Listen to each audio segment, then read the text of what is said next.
Well, welcome everybody. My name is Will Marsh. I'm the Director of Education here at Premier Research Labs, and I'm so excited to welcome you all to another episode of our Premier Living podcast.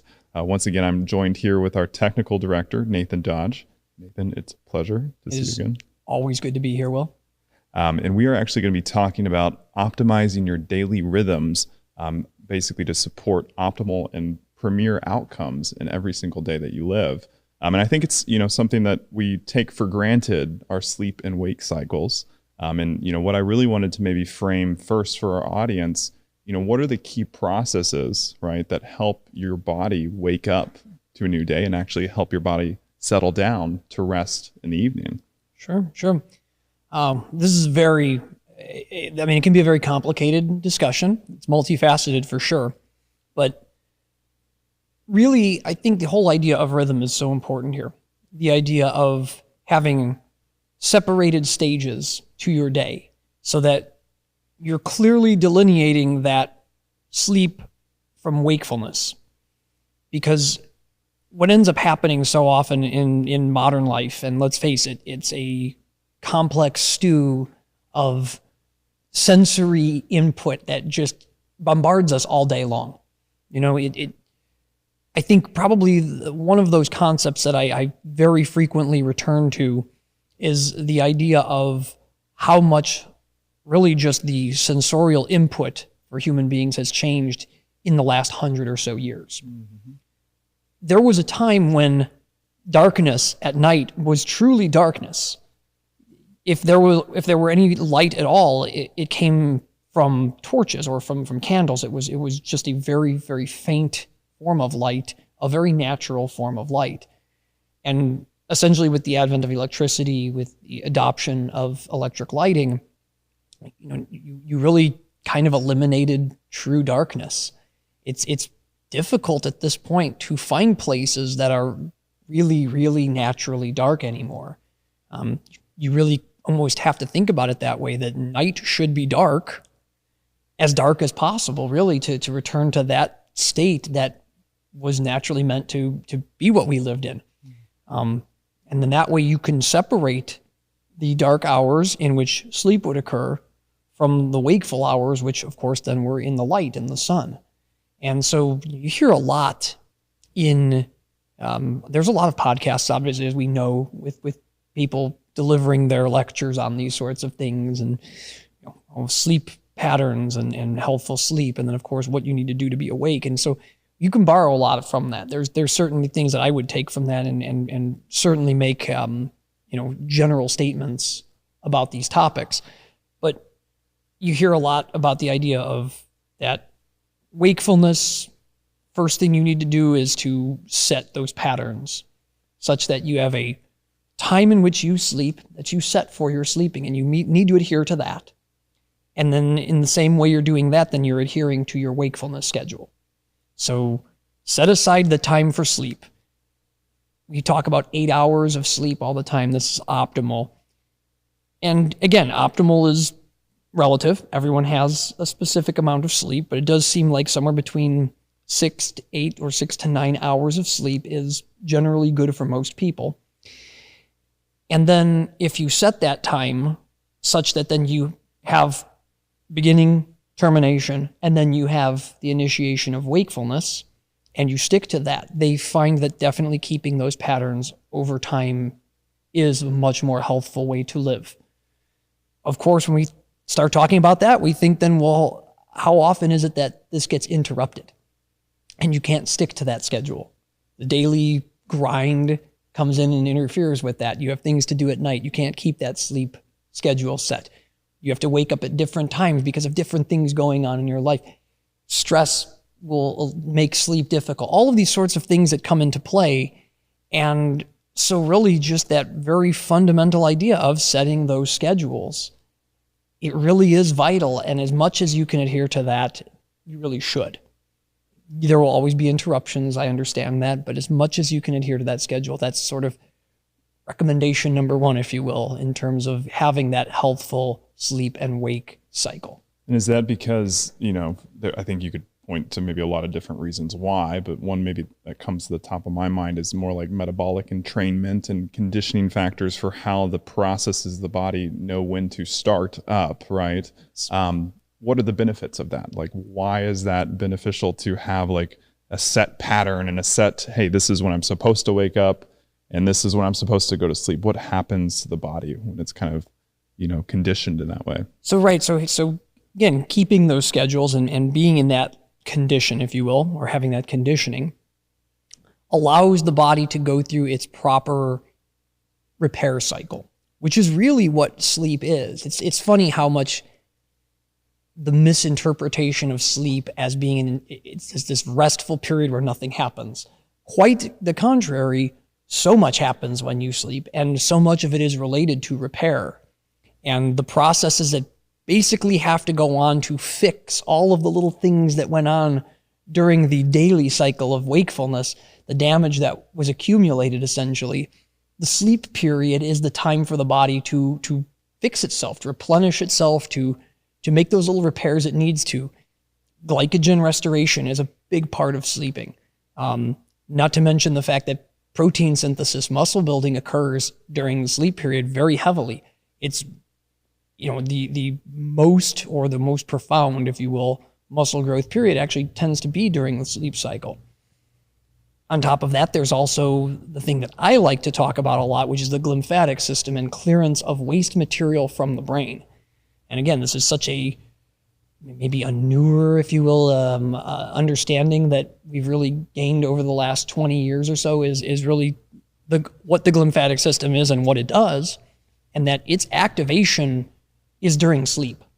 And primarily it's during the deepest cycles of sleep, although it can occur during other cycles as well. There's activation in various parts of the brain in terms of moving the quote unquote glymph.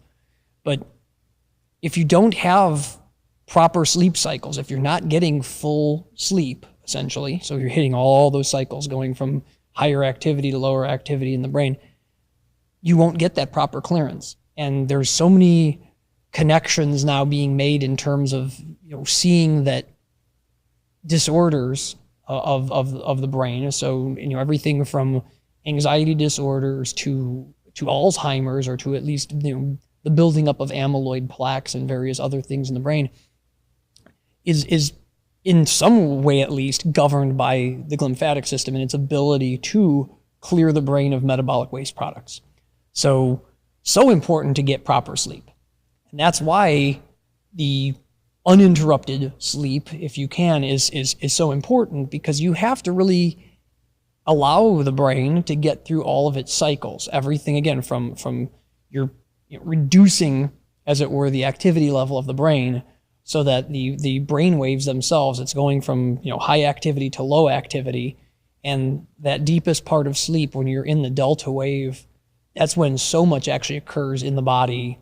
That's very important. It's glymphatic clearing is occurring in the brain, but also you're getting growth hormone release at that point, too, in the sleep cycle. So it's just, again, it's so vital to optimal health to really have the ability to reach that full set of sleep cycles and be able to rest and repair so that during wakefulness, you're able to function optimally.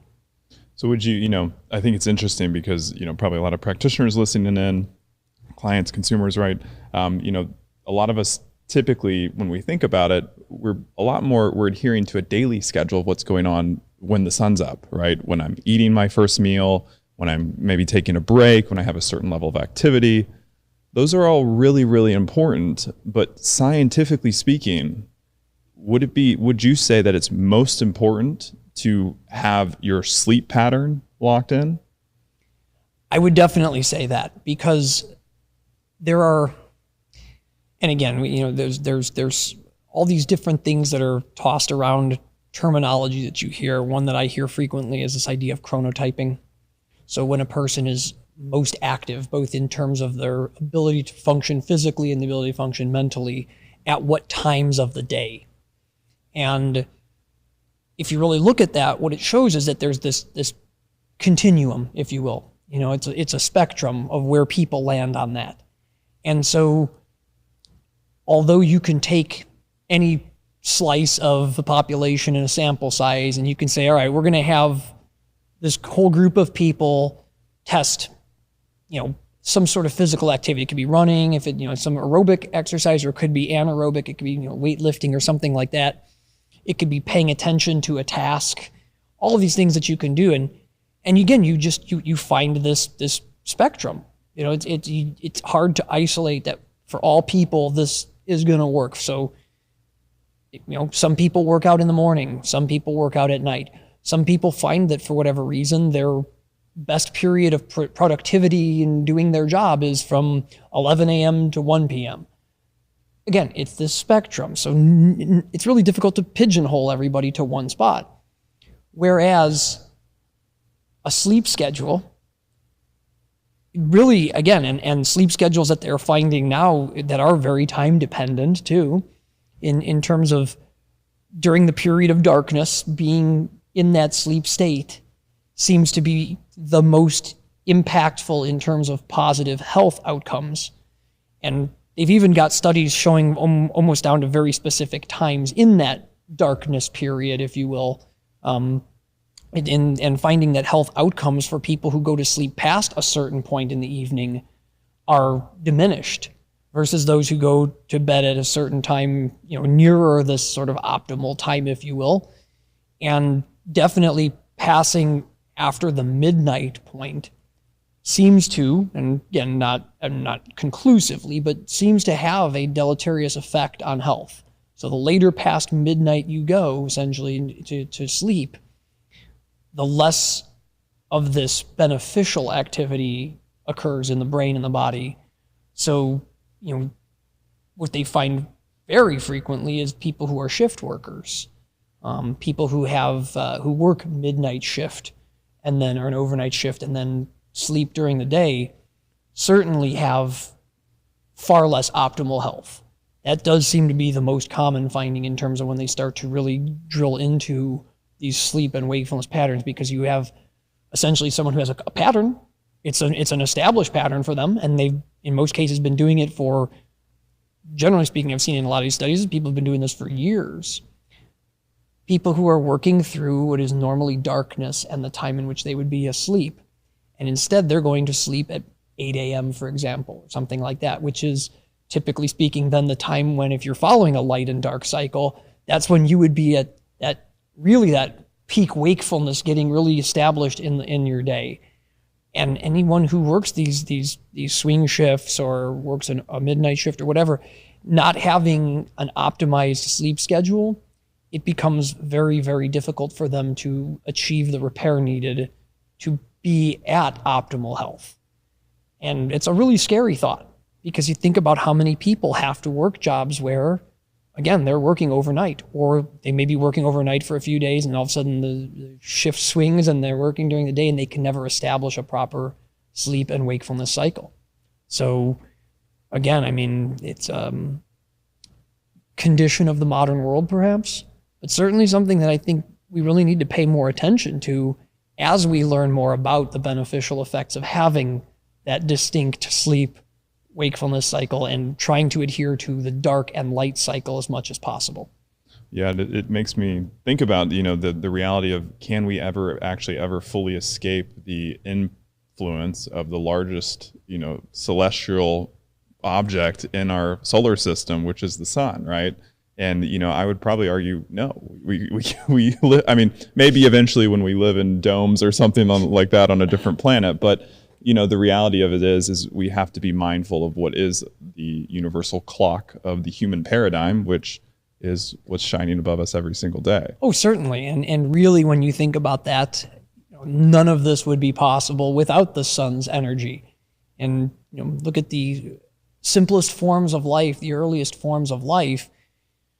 You had a lot of, don't get me wrong, you had some heterotrophs who were using various forms of materials for their base energy, but the sun provided so much energy that really allowed for the proliferation of life, especially in the carbon-based format, so to speak. But again, I mean, you look at the process of photosynthesis in terms of deriving energy from the sun to create other molecules that allow for growth of the organism. I mean, it's this incredible process, but very much tailored to exactly the type of energy that the sun is providing. And really, it all goes from there, so to speak, that, we require that to more of an extent than I think maybe we realize, in terms of, if not for those, the plants, essentially is what I'm speaking of here, obviously photosynthetic plants, and even some photosynthetic bacteria and whatnot who use the sun for energy. Without those very basic life forms creating, either themselves being a source of food for larger animals, or providing another part of that chain, and then all those plants that provide the compounds that we need, I mean, those wouldn't be produced without them being able to derive energy from the sun. So we're reliant on the sun for all of our food too. I mean, the sun provides the energy to run this planet. And unless there were some evolutionary stepping point where we move beyond that need, then yes, everything is dependent on the sun. Well, it kind of, we're believers here at Premier that we are light eaters in essence, right? Because everything is coming from the sun, but there's this field effect that so kind of happens because of the environment of the sun and the different elements in the environment, how that then can kind of entrain the body and activate certain parts of the body. And I think science is still starting to really conceptualize the importance of like sun exposure on the skin, and how, going outside and getting that first, morning dawn sunrise in the eyes, it causes this cascade of effects in the body. But that's because you're in this field effect of the light that's emitting from the sun. And so, we're still conceptualizing all those benefits. And, it's interesting because imagine if we existed in a world that was just sunshine. We talked about shift workers that were in the dark, or, trying to avoid the sun, but think of what the world would be if it was just sunshine too, or like be a very hot place, but metabolically and like how we would have to evolve for that would be completely different as well. Absolutely. And again, because of the, and I love to use the term diurnal, but because of the diurnal processes, meaning day and night, because there is that period of dark that allows for repair and growth, et cetera, that really has entrained us as human beings to function that way, which is why if you put a person somewhere like in the far north of the Arctic Circle to be there during the time when the midnight sun occurs, I mean, if you're up there that far, the sun does not set. The sun is up. I mean, there are places that people live where for a period of the year, the sun does not set. You have essentially perpetual sunlight, and it may not be full sunlight, but it's never not there. And that effect is profound and not beneficial. And so it's just as bad as being tossed into darkness for 6 months, essentially. That both of those, there's that imbalance.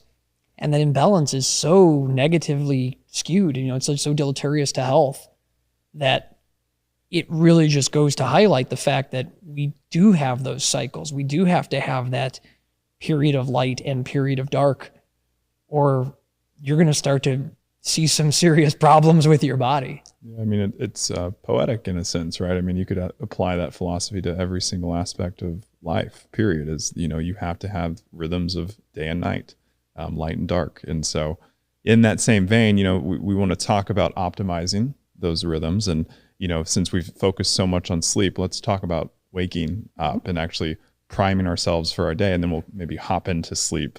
Sure. Because I think that's the keynote that we really want to hit on. But, waking up is not necessarily a passive process, correct? That is correct.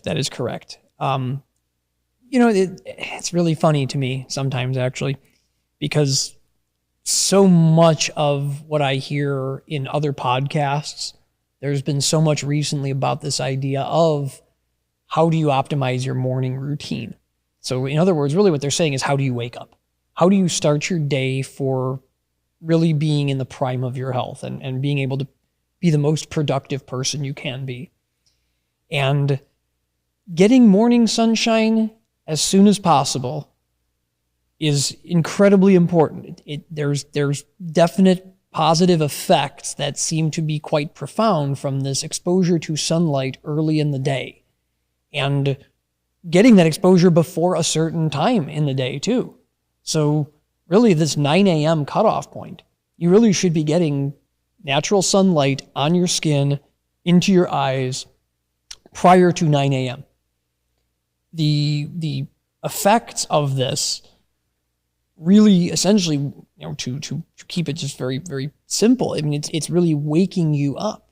It's allowing the activation of a number of systems in the body that, for whatever reason, evolutionarily speaking, you want to say, that is how they were developed. They were developed to have that exposure so that we really weren't meant to sleep in until noon every day, really. I mean, that's a fact.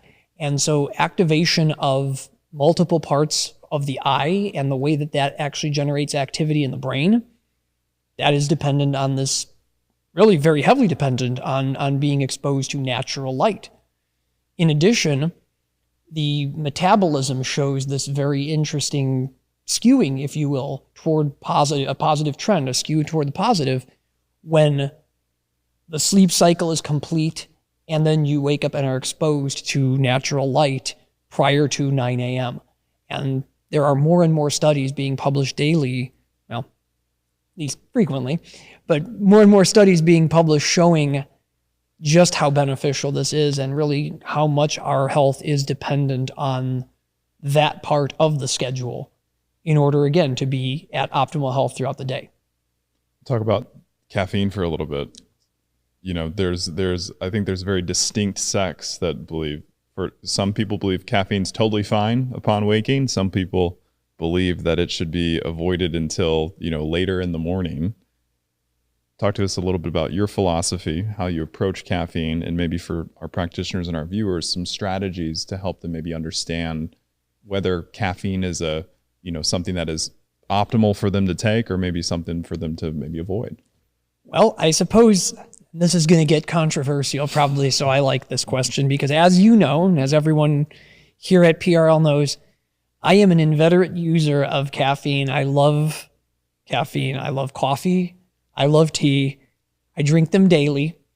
Some days I probably have more than I should, and certainly some days I drink them later than I should. And when I say that, those statements themselves beg the question, okay, well, what is too much? What is too late? Where are you going with this? And just for listeners, I'm more of the avoid caffeine at all costs and maybe use it as a pick-me-up when needed. So we have two personalities that representing themselves here. Certainly. And again, I think that really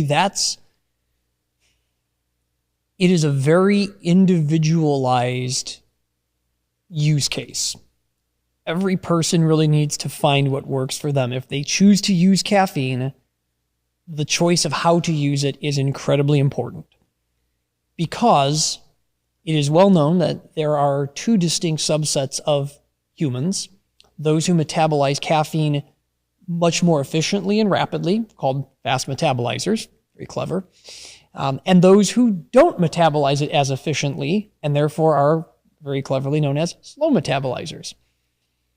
This is actually something you can test for genetically if you're very interested in this. And if you are one of those people who has a problem with caffeine, meaning that either low enough doses cause adverse effects or taking it impacts your sleep patterns significantly, then getting tested is actually maybe a good idea so you can understand at least, am I one of these people? Because it gives you a pretty clear indication then that if you are a slow metabolizer and you're having trouble sleeping because you drank a cup of coffee at 10 a.m. or 9 a.m., maybe you shouldn't really take in as much caffeine then, because you're obviously not metabolizing it enough or quickly enough to get proper sleep. So that's really sort of the first caveat I have, is if you do already have problems and you know that it's affecting you somehow adversely, maybe get that checked out. If you don't feel like getting the genetic testing done and you're having adverse effects, then don't use caffeine. Those are sort of very simple rules of thumb that someone can follow. Now, when you start getting into the more nuanced use of caffeine and asking about optimal time frames and things like that, certainly this is where it becomes even more individualized. And individualized all the way down to the level of what it is you're trying to achieve with the caffeine. So for a person who wants to use caffeine just as a daily use, I wake up in the morning and I need to have some caffeine to function. You hear that frequently. There's a lot of research into this, and obviously you hear this from a lot of the other talking heads out there on these podcasts, that it's better to essentially delay your intake of caffeine post-wakening. So from the time you wake up, giving yourself approximately 2 hours before you take your first caffeine, which essentially what this does is it allows for your body to wake, allows your brain really to wake properly and to naturally remove or rather metabolize the adenosine, because adenosine obviously is the compound that caffeine is going to block. But it allows adenosine essentially to be degraded naturally so that your body enters a properly wakened state without the use of caffeine to force that to happen.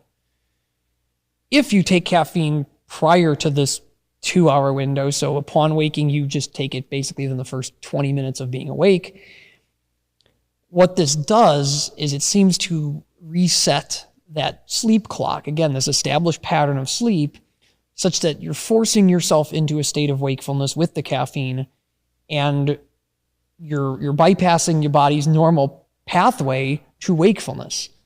So now there's this sort of, I'll call it confusion, if you will, in that the body suddenly says, oh, look, I'm awake.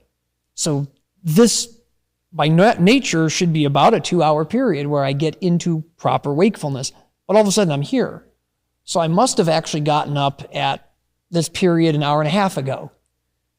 So then now your entire sleep schedule is probably going to end up being skewed somehow, because your body's now basically thinking it has been awake for a longer period of time. That's, the general gist of this finding.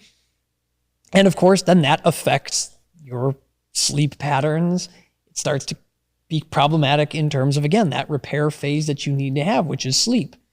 So that is where a lot of the research has kind of landed at this point, and there's a really great body of evidence behind that. So should everybody do that? Well, again, the research is pointing that way. Does it mean that is absolutely the way you must follow the ingestion of caffeine constantly? Well, no. Again, it's another rule of thumb, and it's a good one to follow. But it is possible to take caffeine a little earlier than that. Certainly, if you don't do that frequently, as long as you're not, again, every day waking up and within 15 minutes drinking a giant cup of coffee, then yes, you can probably do that occasionally and not have a problem. I tend to be a delayed caffeine person.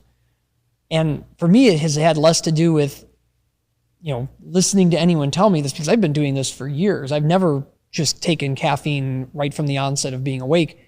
It came down to the fact that I like to have a more leisurely waking period. I prefer to wake up, get outside for a few minutes, stretch. That's really my morning routine, is to get outside and stretch outside if I can. I know you do morning yoga, which is wonderful to do. Full morning workout, actually, which we'll talk about here in a sec. Okay. So again, getting out, doing my stretching, having plenty of water to rehydrate from the period of sleep, because that is actually a period in which the body will tend to go further toward dehydration. So having some water right away, usually with a little bit of sea salt in it for electrolytes. I really do find that does help, because I'm replenishing not just the water, but obviously the electrolytes lost during that period. And then I really like to also then have, after this, I like to have a good healthy breakfast. And I really am not one of those people who likes to take caffeine with a meal. And I've been this way my whole life. So my parents were both coffee drinkers with breakfast.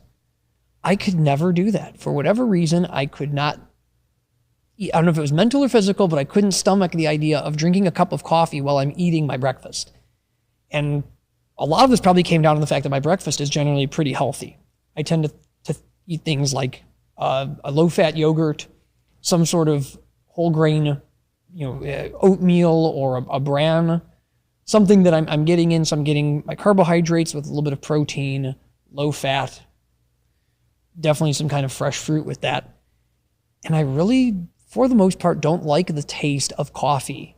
with any of those items. Really just don't.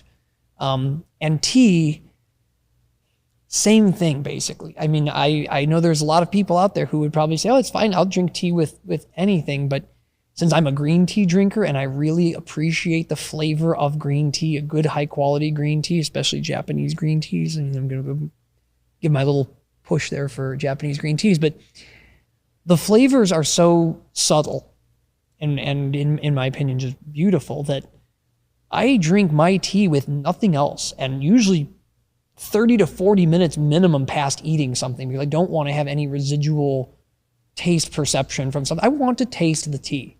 And it really goes the same for coffee as well. I want to taste the coffee. And for whatever reason, that's how I developed. And because of that, that means that based on my schedule with all the other things I do in the morning, I was just tending to take in my caffeine already at that 2-hour period post-waking. So it worked. It worked for me. Now, again, is this the right way to go for everybody? I can't say that. Certainly not. You have to find what works for you. But what I will say is there is a limitation to how much caffeine a person should take in.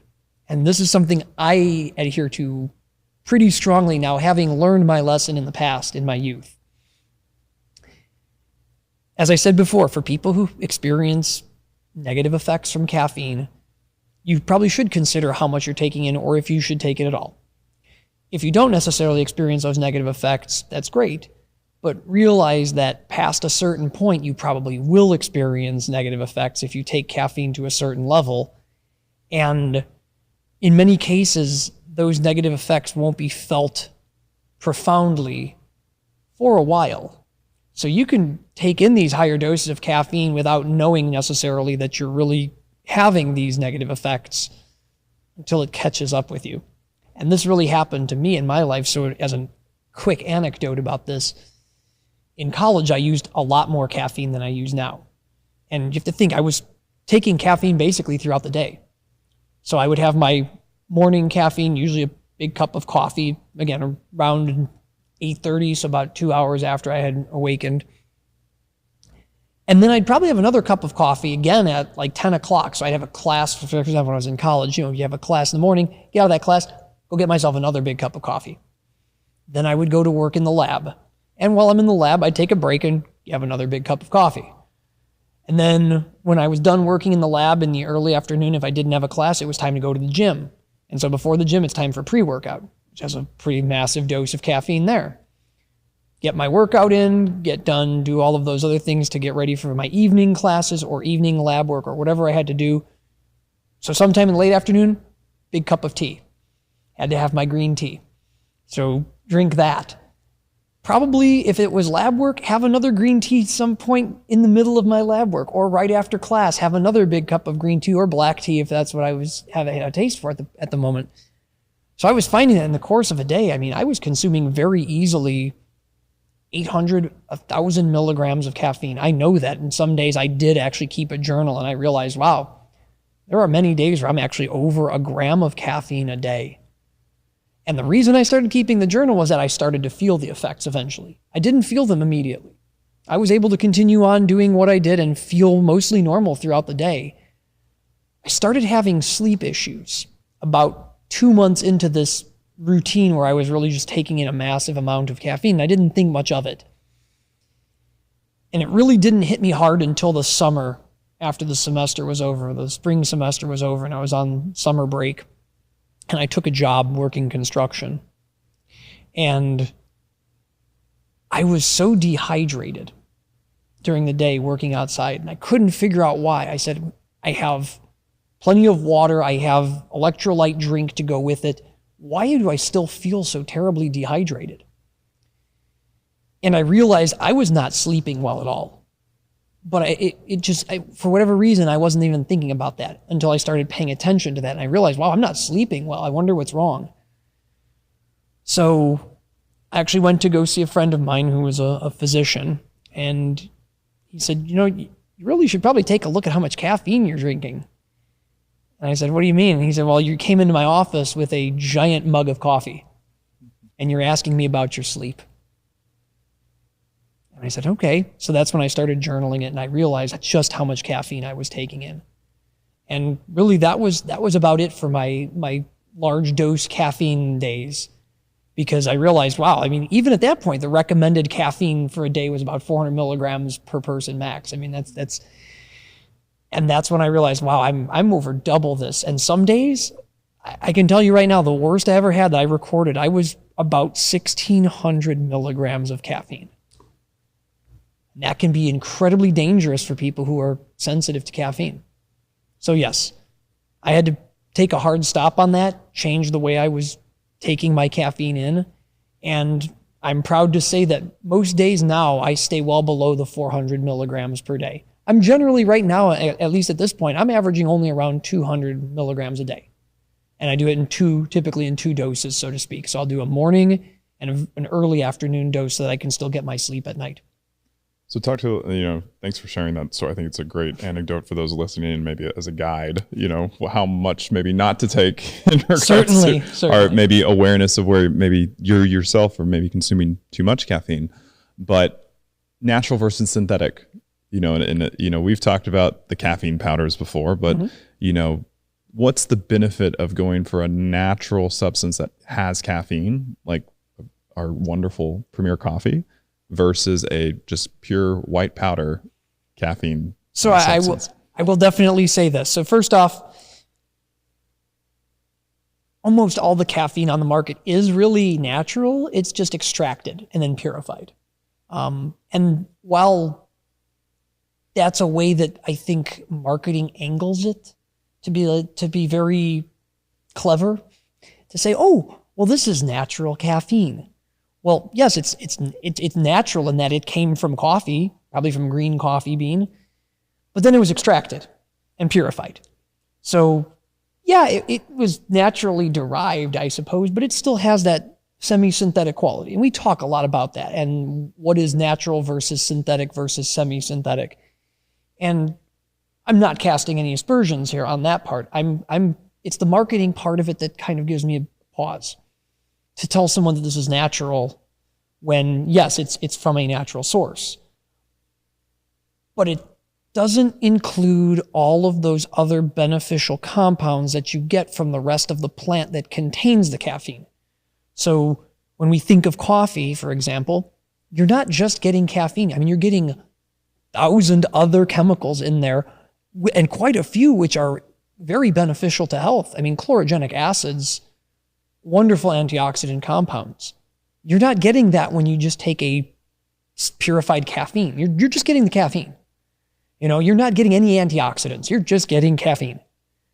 And tea, even more so, in my opinion, tea has a whole host of wonderful antioxidants with proven benefits to the body, and not just to the body, but to mental health as well. I mean, having L-theanine in tea, which, again, its name kind of implies it's derived from tea, thea, L-theanine, really in Latin. And that is a wonderful compound. It really does, in many ways, balance that effect of the caffeine. So if you're just taking a caffeine powder, you're not getting any balancing effect. You're just getting the caffeine. And so the pre-workout situation was, for me, actually probably the most difficult thing to really kick in terms of my daily intake of caffeine. They make it very addictive, actually. And there's a lot of different reasons why. Oh, certainly. I mean, there's the psychological aspect of where you feel like you're getting a better pump because of, which there are vasodilators, right? But yes. The caffeine hit itself, it could be drug-like. I mean, and it really is. And the thing about it is, you're really just getting this straight dose of caffeine. And it's usually pretty high. I mean, if you've ever bought a mass-produced pre-workout and it comes with that little tiny scoop. Mm-hmm. The problem is, and this is that whole philosophical debate about what people do and what they should do versus what they shouldn't. But let's face it, when you feel like you're getting a beneficial effect from something, the tendency is to do more of it. So yes, if you fill that little tiny scoop up with the recommended amount of pre-workout, you're only getting 200, 250 milligrams of caffeine. But typically speaking, I know from my experience, it wasn't a little tiny level scoop. A little more. I'd get a big scoop, and I would do a rounded scoop of it. And if you know anything about the way rounding works on these things, when you do a rounded scoop and you get this dome effect, essentially, of the powder, if it's a good adhering, agglomerating powder, you can get almost 50% more in that. So now you're getting basically 150% of that 250 milligrams of caffeine. And if you're a person who says, wow, this is working pretty well for my workout, I need to take a little extra. Well, now you're getting what, 500 milligrams of caffeine in that single thing that you just chugged down right away? Then, of course, there's the problem of when it stops being effective. And of course, the immediate instinct is, I didn't feel the same rush or pump that I felt on that last one. I think today I'm going to double my dose. And you're already doubled the dose. So now you're getting 4x.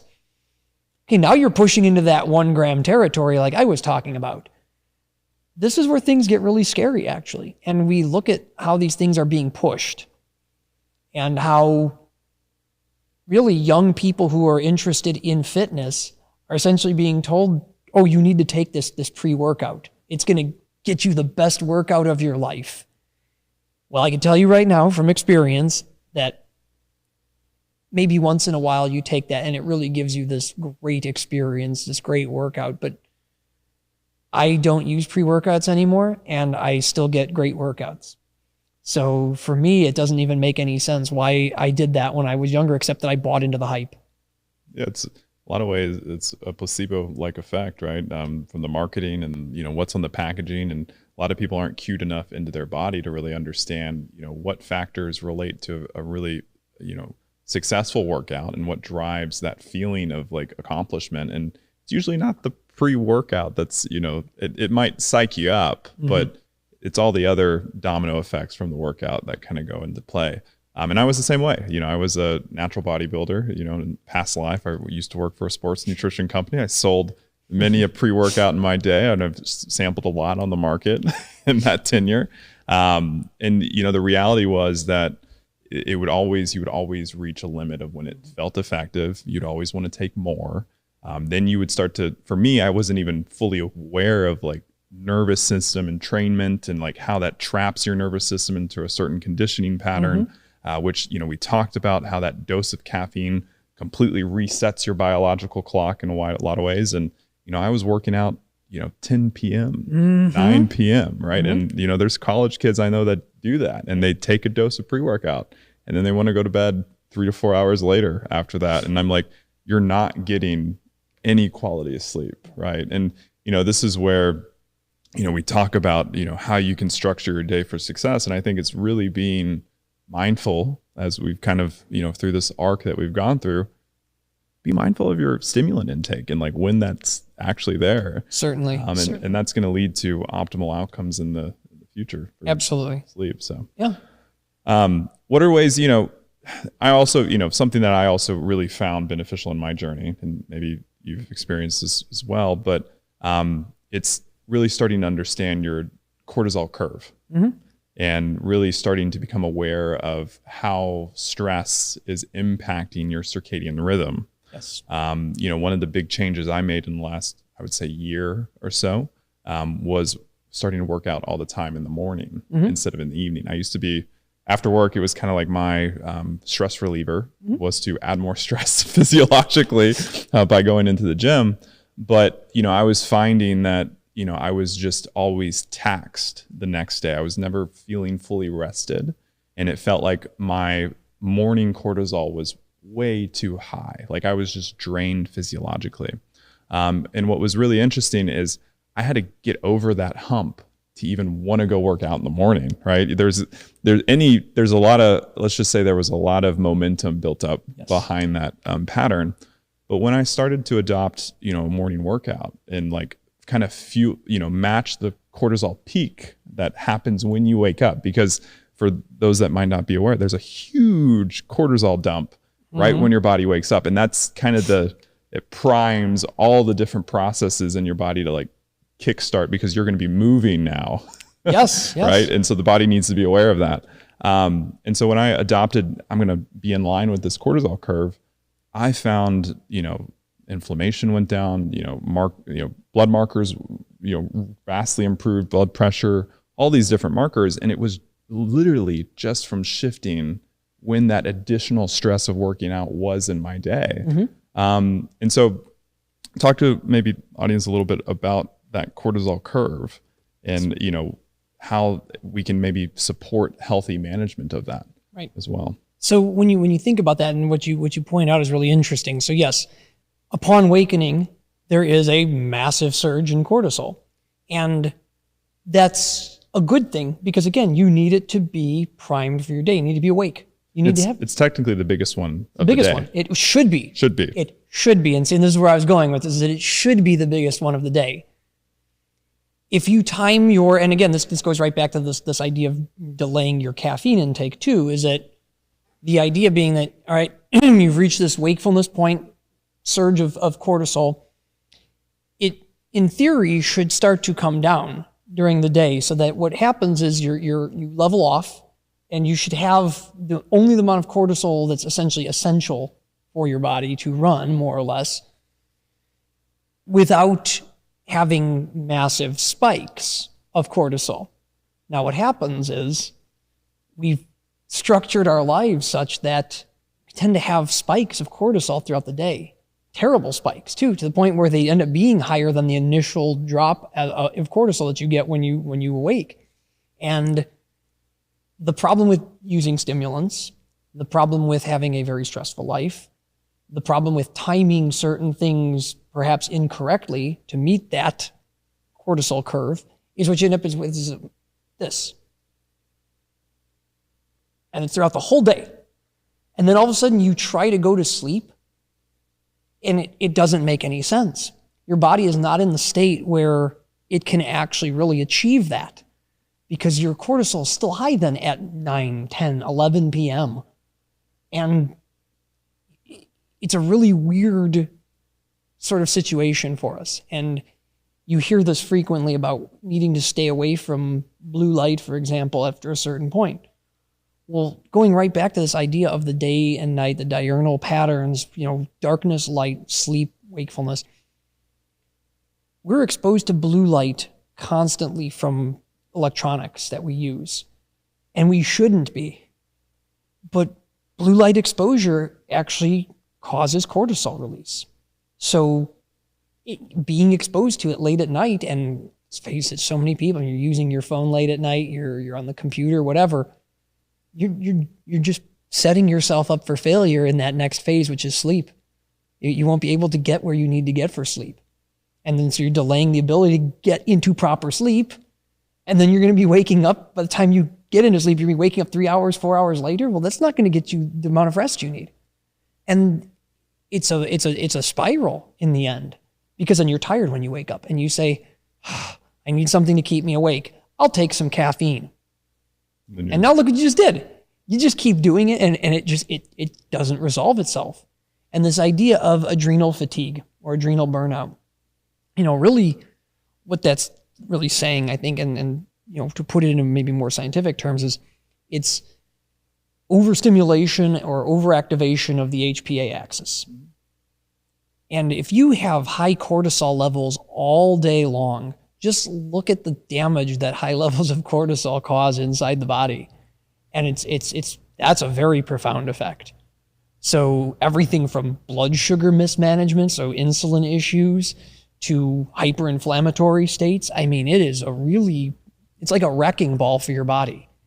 So this just goes back to this idea that, again, mindfulness of what you're doing, mindfulness of your whole day, all your patterns that you follow is just so vital to being able to really, again, you're going to have some disruptions to patterns, but if you can structure the patterns that you can adhere to as much as you can, if you can have the 80-20 rule, 80% of your day you're able to structure in a favorable manner, that accounts for allowing yourself 20% flexibility in that structure, which, let's face it, if you can get to that point, that's wonderful. You'll be able to have proper sleep schedule, proper waking schedule, where you do the things you want to do and the things you need to do without burning yourself out, without having to rely on a stimulant to just keep you going.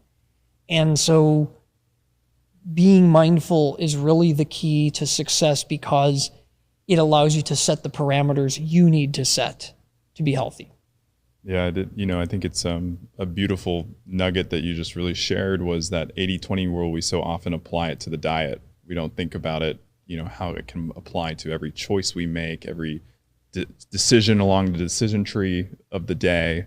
But if you're consciously framing and intentionally creating space and allowing you to respond appropriately, it opens up, I guess, greater flexibility and less constraint on how the body then has to kind of force itself, right? And so, if we're, I think, applying that 80-20 rule to every aspect, you might have an ideal scenario, but maybe only 80% of the time it's working out. That's okay, because you'll still be on track. I mean, apply that to bedtime. Mm-hmm. If you're 80% on time to going to bed on the time window that you want, that's a significant output in regards to health outcomes. So I think that's beautiful. And then nutrient timing along with that. Well, that's the other thing. So we didn't even really touch on diet.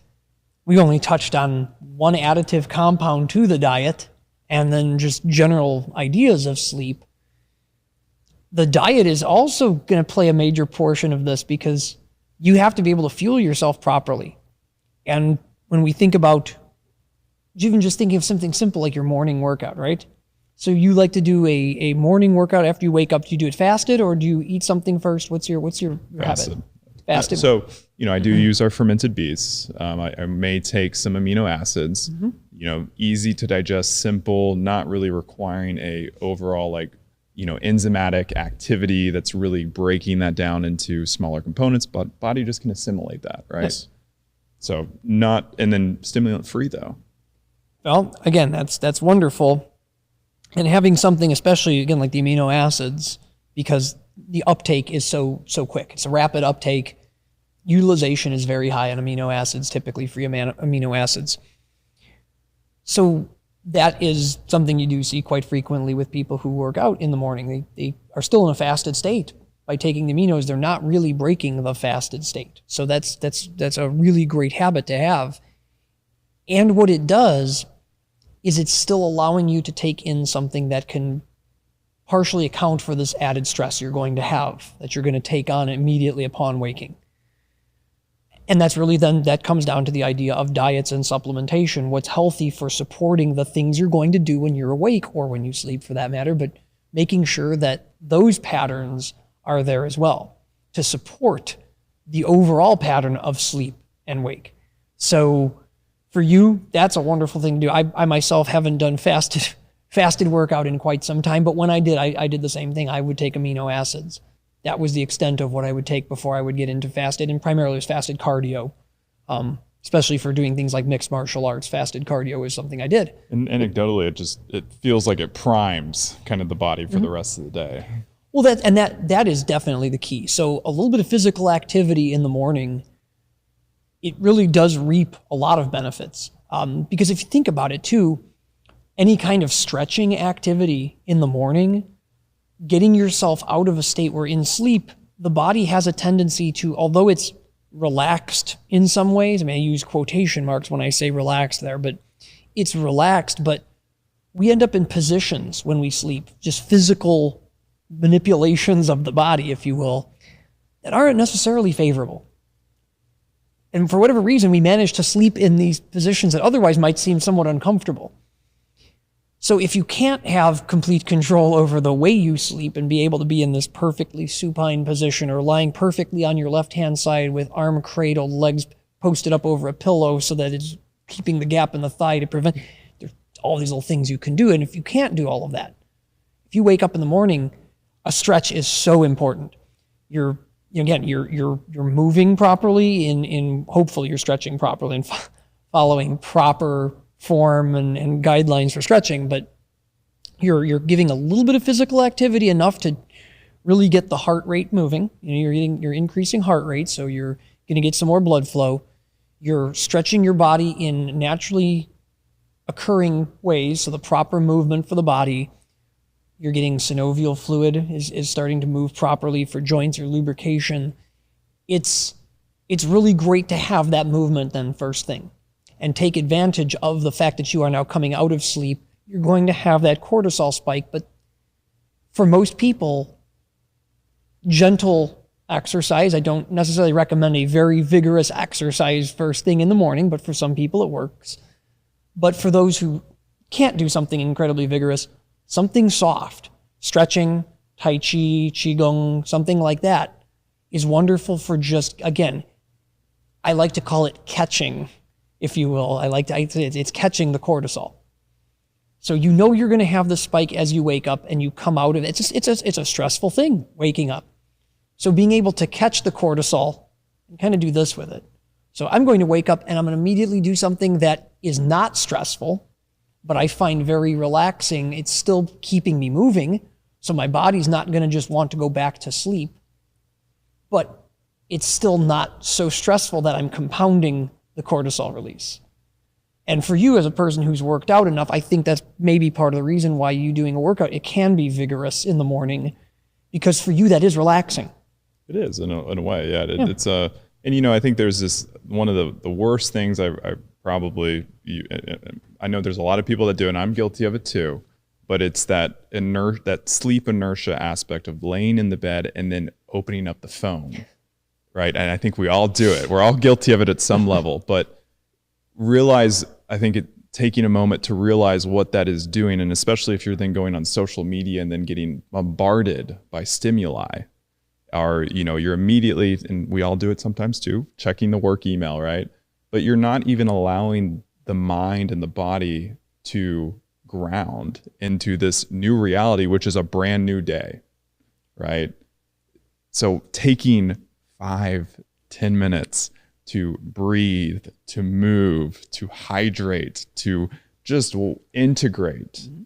One of the, probably my opinion, because I'm not immediately going to the gym, it's an hour after I'm waking up that I'm actually lifting or, doing aerobic exercise, just to be present. Yes. Then you can make a decision of what probably is best for you to do. Yes. From there, or go into the social media or go do into the work email. But that's going to just stimulate all these unnecessary psychological and physiological, where your body's just like, hey, I'm just trying to figure out where I'm at.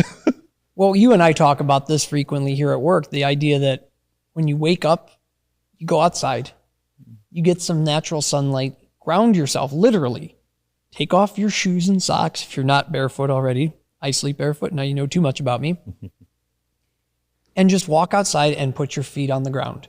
In the grass, if possible. This is Texas. Sometimes it's hard to find any grass. That's what I do. I wake up, I walk outside into my yard, and I just stand. I have a little garden right there next to me. I get to see what's come up over the last few days and see how it's progressing. And I get to stand outside in the sun with my feet in the grass, being part of nature. And I just think that's the most wonderful thing. Yeah, and then that echoes throughout the day, right? It's kind of one of those aspects or practices of gratitude. Like for me, I always want to just say thank you, that I'm here, that I get to witness this, that I'm seeing the sunrise again. And yes, there's a million things on my plate, to tackle, but in this one moment, the only thing that I need to do is be present. And that energy then, when I am faced with a tough call, or like, I'm stressed out and I'm just trying not to be reactive, but actually responding. Well, I can go back to that, that morning moment and say, I'm here to be grateful for everything I'm experiencing. So, I think it's part of the daily hygiene rituals that we can all take on. Be here now. Ram Dass, be here now. Amen.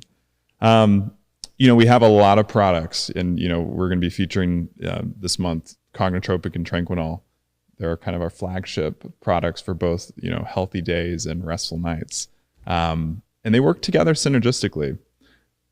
I always find this beautiful about, and I think they're both here with us, but, one of the beautiful things about Cognitropic that I hear time and time again is how it actually supports a greater quality of night's sleep. Mm-hmm.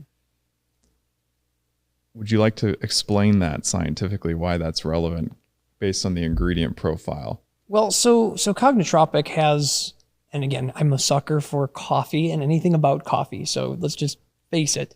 But Cognitropic specifically has the green coffee extract in it. Green coffee extract has a wonderful effect on increasing BDNF, brain-derived neurotrophic factor, which for a host of reasons, not the least of which, of course, is increased neuronal connection, actually allows, believe it or not, for and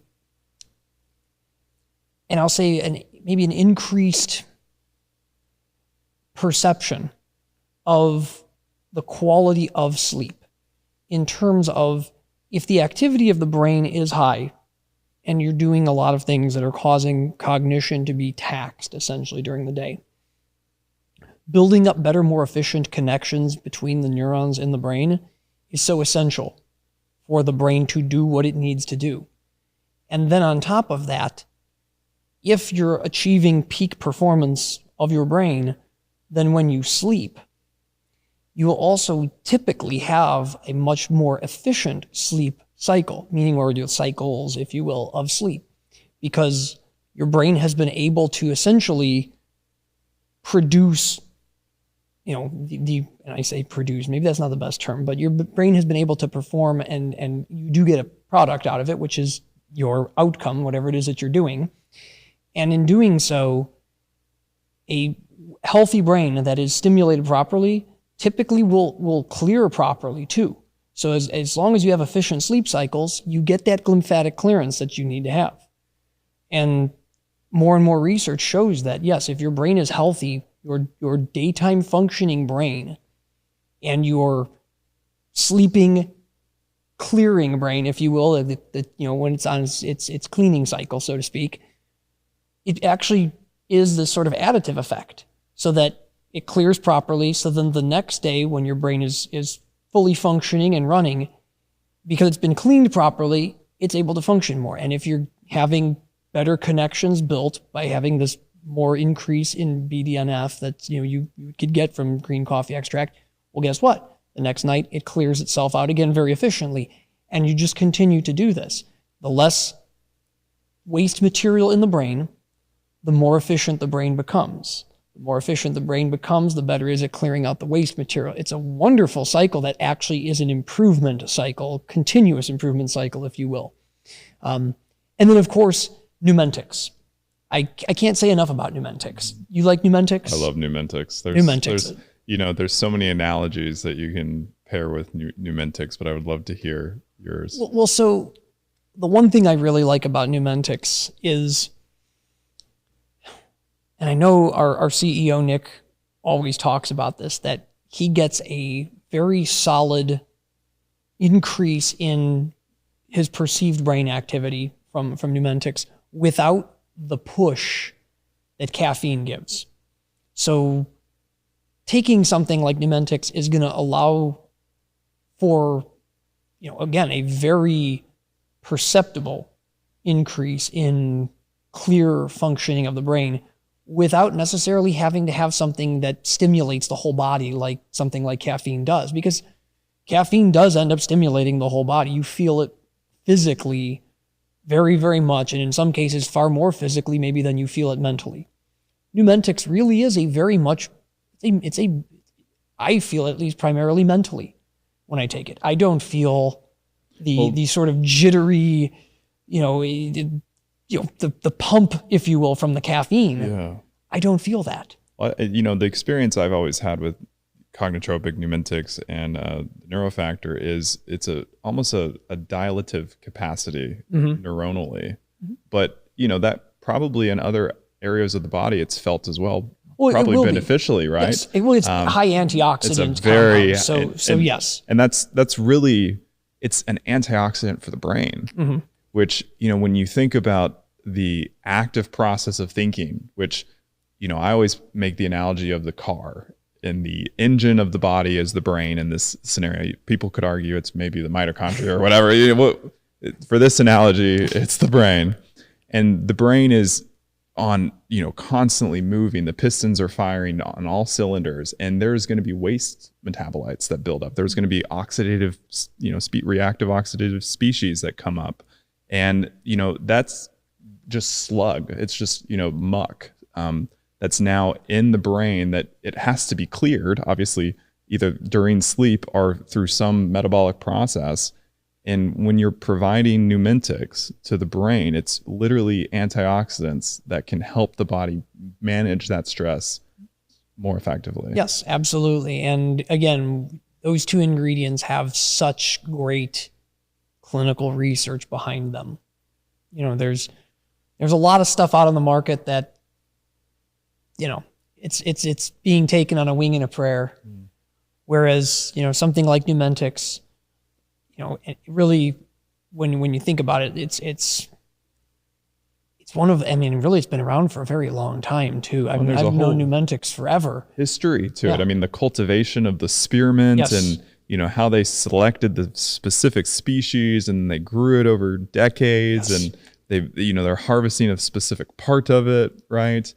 And it's akin to the tea industry. Absolutely. and again, also just think about that spearmint has been used for so long in traditional medicine. And, you know, there was always this understood idea that spearmint brought a certain clarity. So really you get that clarity with the Numentics and really with Cognitropic. It's a beautiful formula. It's one, you know, if you haven't tried it, I really recommend, you know, trying it just to experience that. And I think that's the beauty of neurotropics. Obviously you want to work through a reputable manufacturer like ourselves, but, you know, the opportunity to have a completely different conscious dilation of your day with a neurotropic and help better or enforce healthy patterns that are more sustainable. Even if you're not on Cognitropic for life, right? It could be, you know, a neurotropic formula like Cognitropic could help you learn patterns that are sustainable and proactive in factors of longevity and beyond, right? And so, you know, if you're looking to make that shift, you know, and as a practitioner, maybe making that introduction to a neurotropic formula could really help somebody completely change their life. And I don't use it every day. Yeah. But I use it when I need it. And when I know that I'm feeling as though there is some degree of sluggishness to my brain's processes. And, you know, if you're really in tune with that and you work in a very intellectually demanding job, I think you can feel that. And I think most people probably have felt that at one time or another. A lot of people just call it brain fog. Or it's the Thursday hump or the Wednesday, you know.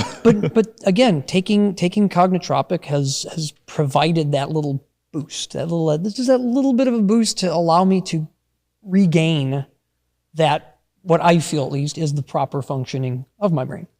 And then you have I would say the opposite, or the enantiomer maybe, to go along with maybe a more scientific analogy with Tranquinol, which it's a completely different formula. And it touches on aspects of the parasympathetic nervous system that I think are so chronically undernourished in today's society and needing solution around. Well, we're very rarely, it seems, are people in that rest and relax phase. They're always in fight or flight. That seems like that's just the way it is. We've conditioned ourselves in modern society to be high blood pressure, high stress, got to be able to turn on a dime and suddenly change course and do something else. I mean, it's hard to relax in the modern world. It's a shame, because honestly, to understand when you actually want to consciously put forth the most effort and the best effort, right? And then have time to relax. You're the work that you do in that fight scenario, which in modern society might be the email that you have to type out, right? Or the project, or the video that you need to produce, or the podcast you're on, right? But if you don't have that time to get to a baseline neutral, which really I feel like there's different levels of rest. There's like that baseline neutral, and then there's sleep, which sleep's a completely different. Sure. And we can't. It's hard to. You can, but it's harder to access that. You have to kind of intentionally train your body to do that, like with yoga nidra and then these other mindfulness techniques. But just to get to a baseline of I'm just happy existing and I don't have to do anything. Yes. And maybe hopefully a lot of us listening and experiencing that. Maybe you're experiencing that right now, but we need that more in society. Certainly. I just feel how more productive we would be, more human we would feel. Yes. Right. But if you can't, right, without, changing your entire life immediately, there are things like Tranquinol. And all-star ingredient in Tranquinol, magnolia bark extract, honokiol. I mean, it really is one of those rare things that seems to be able to set you up for success in sleep. And don't get me wrong, melatonin is also a great pair with Tranquinol, something to help you really achieve proper sleep. But Tranquinol's a little different. Yeah. Because Tranquinol does not put you to sleep. No. But by being able to increase the ability to relax, L-theanine, for example, another compound that helps you get to a more relaxed state. Which is in Tranquinol. Yes. But doesn't put you to sleep. Right. See, that's where the difference with melatonin, and really, again, I love melatonin. I speak at length about melatonin. We should probably do an entire podcast just on melatonin. But melatonin is very specific. It's not a general relaxing compound. That's really not what it does. Whereas magnolia bark extract, certainly L-theanine, really what they do is they're just subtly altering the patterns of the brain. L-theanine really, it encourages the brain into alpha waves, which is nice because you're still awake, but you're much more relaxed. Well, then, with the formula too, we have a clinically studied saffron extract, the Afron, if I'm not mistaken. And Afron is a whole other piece I want to talk on separately, but suffice it to say, saffron is one of those really, really amazing, and I'll say saffron's a compound even though it's a plant. Excuse me, but saffron is one of those incredible plants that the number of positive effects that saffron, the actual stigmas saffron can provide through their active compounds, the crocins, the picocrocins. It's almost unbelievable that there's a plant that produces those, and they're so useful, and actually, believe it or not, in a very small quantity. They're active at low doses. A stigma, too. Yeah. And keep in mind, when you're seasoning with you saffron... use one or two to an entire pot of food. Correct. And so it's just fascinating that nature created this powerhouse botanical, which it's literally for creating new plant. I mean, it makes sense that it's so powerful, but they have to be hand pollinated. Yeah, it's true.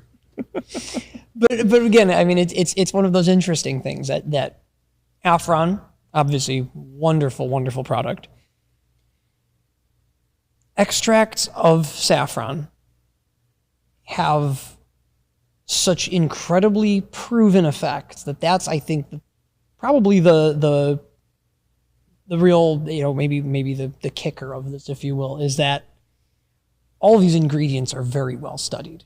These are things that have reams and reams of research, controlled trials being done.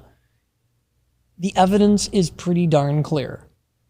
And the effectiveness of something like Afron, really falls into that when we talk about reuptake inhibitors, and again, we can go to great length about various reuptake inhibitors.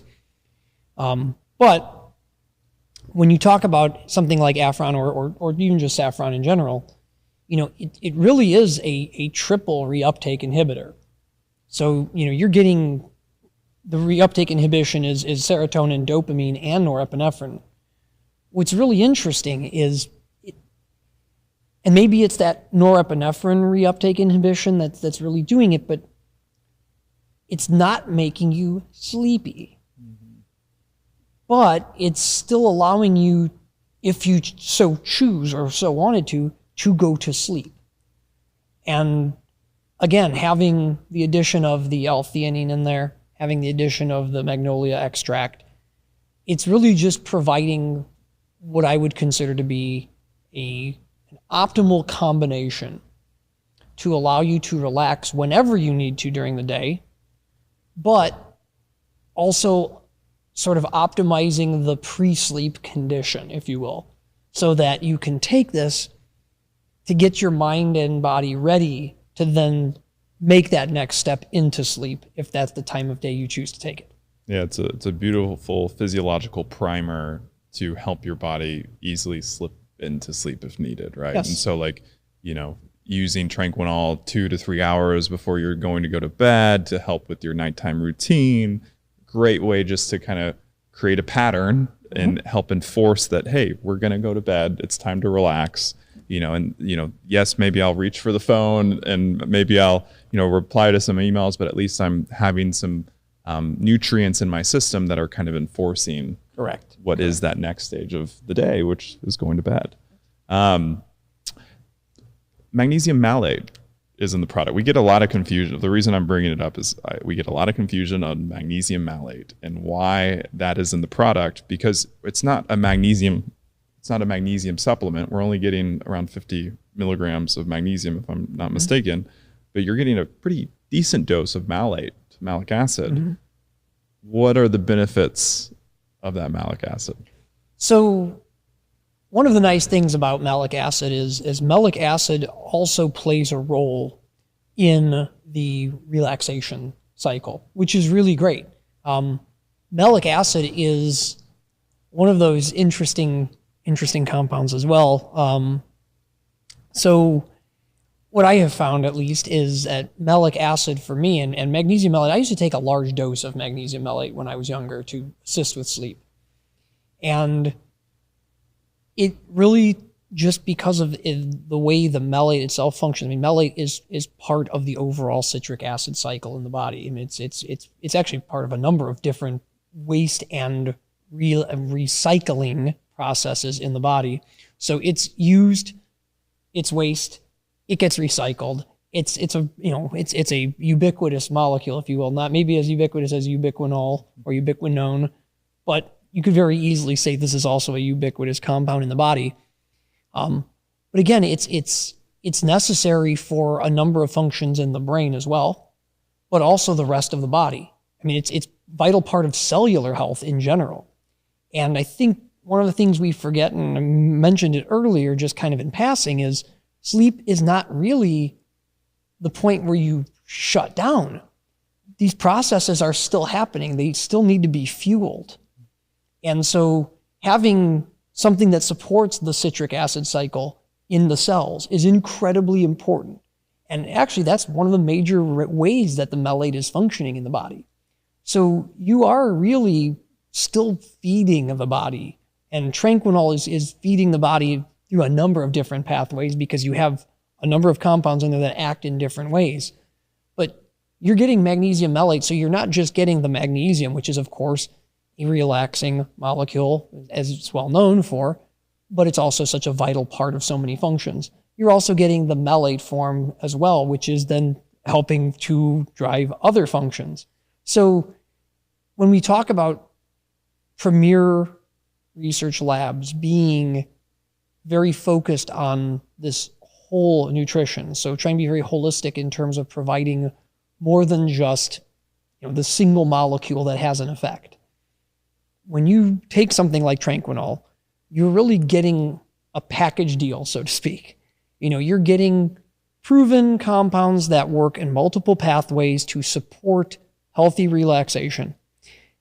And you're really also getting things that are absolutely vital nutrients to the body, things that are going to be incorporated into multiple processes through the body. And so that package deal, if you will, is just so much more of an optimal way to get those improvements that you're looking for in whatever it is you're looking for. In this case, with Tranquinol, the improvement is to your relaxation. And it's really driving that for you. So when you need to take Tranquinol, take Tranquinol. If you really want to just relax at a certain point in the day, you feel that your cortisol has spiked too high, that's what Tranquinol is there to support. If you feel it's getting to be late in the evening and you're not quite at the state of relaxation you need to be in to get into optimal sleep, take Tranquinol. That's really what it's there for. It is, as I will always be the one who says this, why are the supplements there? They're there to be a supplement to your daily life, to supplement those things that you may not be getting from the diet, but also to act as a supplement to those patterns and those activities that you do in your life to allow you to reach your optimal health. So true. And, thank you for sharing our premier philosophy just on, why we manufacture the products that we manufacture and how we're doing that. It is to ensure that almost every single layer of the body, for what we're focused on is optimally nourished, right? And providing the best botanicals to do that, right? And I feel like we could go on for hours on this. I think there's aspects where, I would love to dive more into, the process of, priming the day and, supplements that go along with that and different nutrients that really help to coordinate that. And then there's other aspects to sleep.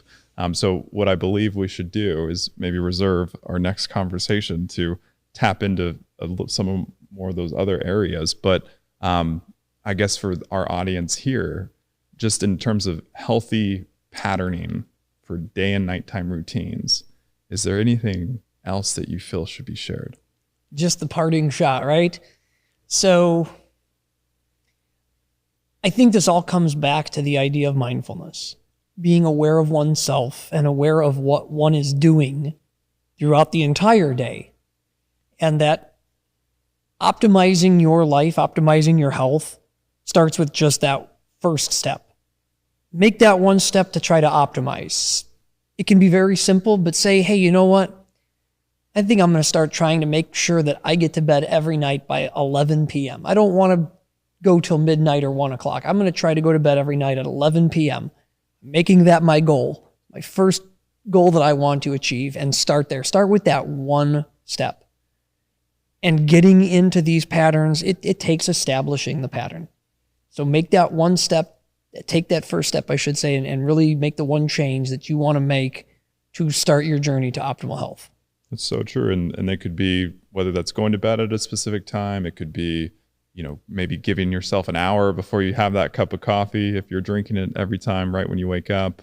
Maybe it's getting the morning movement in, seeing how but I can guarantee everybody listening, once you make that one step, the next step that you need to do will kind of really uncover itself. It's the process of self-discovery. Yes. And if you need guidance, and you're listening in, work with a practitioner, work with one of our premier practitioners in our network, because they understand the nuance and how the body really is, interconnected, and can maybe help uncover that next step a little bit more easier for you. But it is a personal journey, right? So it is. But again, I think it's a personal journey, but having someone there to help you, and that's where the practitioner is just absolutely indispensable.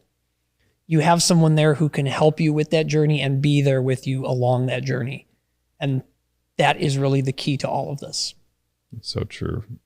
Nathan Dodge, thank you so much for your time and your wisdom and your stewardship of our premier philosophy. And for all those listening in, thank you for your time. Hopefully it was a illuminating journey into the cycles of day and night. And we'll look forward to having you join us next time, hopefully taking a deeper dive into some of these aspects. But until next time, be well.